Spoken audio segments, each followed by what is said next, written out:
Ms. Valdez always noticed that I did very good in school, but I was unhappy. And sometimes when she asked me what's wrong, I would start crying.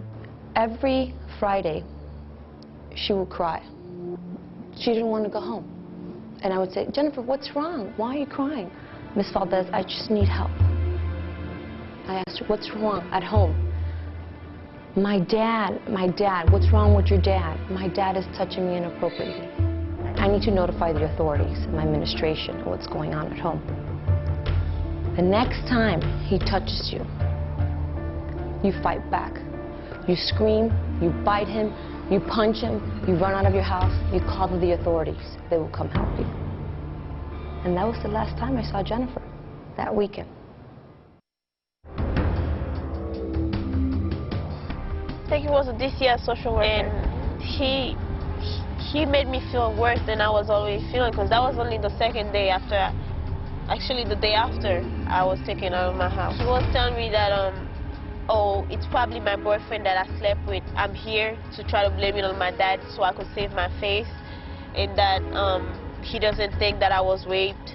I'm too calm to have been raped. He thinks I'm lying, and that he doesn't know why he has to drive me everywhere, that I'm wasting his time. I felt like I shouldn't even repeat my story anymore, not to piss people off. Maybe everybody would think like that. Because remember, in the beginning, I didn't think anybody would believe me. And then the police believed me, and Catherine believed me.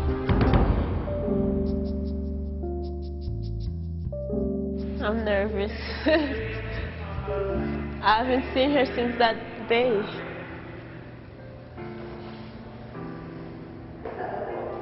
How are you?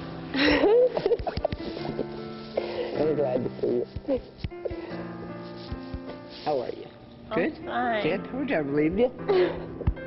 Come on upstairs.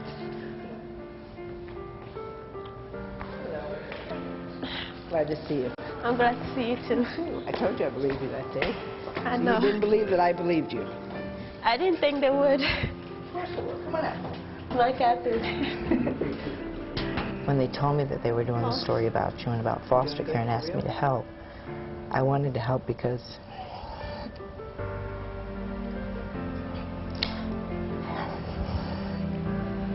foster care is so special to me, because the day that we were together, I was able to share with you why I do the things that I do. And that when I was younger, I was in foster care, and I've been able to help foster kids over the period, just besides my job. But because I am a police officer, sometimes it gives myself and my partners the opportunity to help kids. And you know, when I worked with you that day, I believed you and I told you that. And I told you that that day wasn't the end of your life. It was just the beginning. But no, Jennifer, I will never forget you. Never at all. I told you I'd be your Kathy that day. So tell me what you're doing. That's why people who know my story know my Kathy. Well, I'm glad to hear that.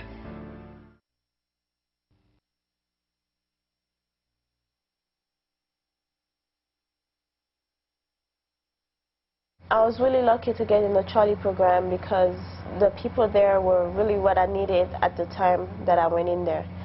And they provided me with therapy and support and comfort, and I didn't have to move a lot. So the parents that I had really understood at the time that I needed somebody there to stay stable and have my back. I wish every child in this court could be in a CHARLEE home. CHARLEE is professional. They train, they support their people. They have accredited caseloads. Their children move less from place to place. Their children have much better medical and therapeutic results than the children in the system. They're the dream of the future.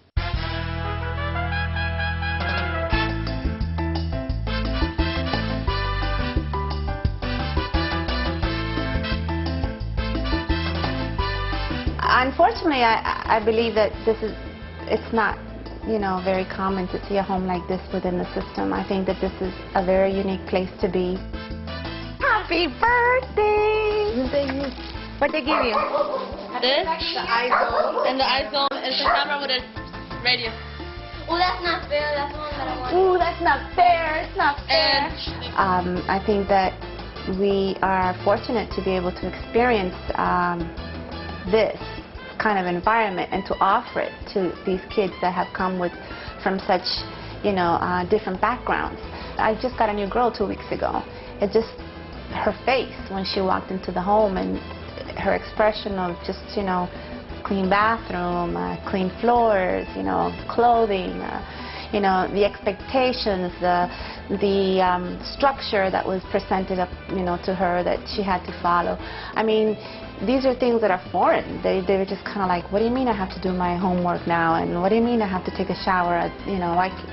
So we try to provide to them as stable as an environment as we possibly can, and it becomes a family. Happy birthday to you.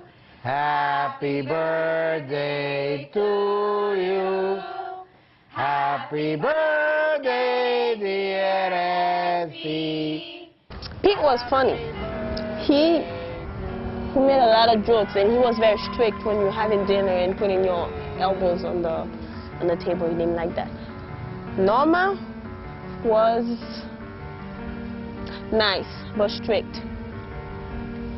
She'll be nice as long as you do what is expected of you, but don't piss off. I wouldn't recommend it. I've been there. But she could cook. They had a big dinner that same day, and aside in the family, we had a family dinner for the first time in my life, or that I can remember. And it was good. We had some arroz con pollo and picadillo and plátanos. I ate like a pig, and I wasn't ashamed. It was fun, and I went to sleep with a full belly, and I liked my house. It smelled nice. These children have severe problems. They've been abused, they've been traumatized, they've been beaten, they've been raped. These children, so many of them suffer from post-traumatic stress disorder. We need to help them to heal, because if we don't help them in this forum, I don't know how they're going to go on to lead productive, healthy lives. I don't think that the hurt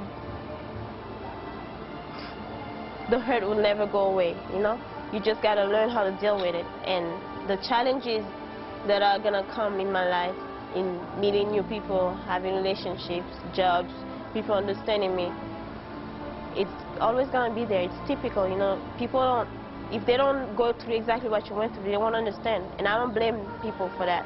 I just learned how to live with it and know how to deal with it when I get in that situation. But smiling all the time and being content all the time doesn't mean that I don't hurt. I just have the courage and the knowledge how to deal with it.